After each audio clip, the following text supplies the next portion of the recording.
মানুষটা আমার কাছে এখনো সেম। আমি 18 বছর আগে যে মানুষটার হাত ধরেছিলাম সেই মানুষটাই এখন আমার কাছে আছে। খুব বেশি দিন হয়নি আমরা একসাথে কাজ শুরু করলাম, একসাথে প্রেমে পড়লাম, একসাথে বিয়ে হলো, বাচ্চাও হয়ে গেল, এখনো নতুন নতুনই লাগে।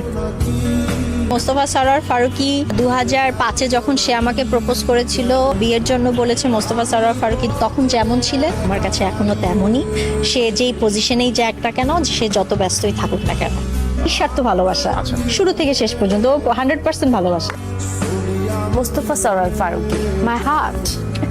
প্রথম 5 সেকেন্ডের মধ্যেই দিশা আমার চোখে তাকালো এবং ওর চোখের দিকে যখন আমি তাকালাম আমার দুনিয়া তখন তছনছ হয়ে গেল।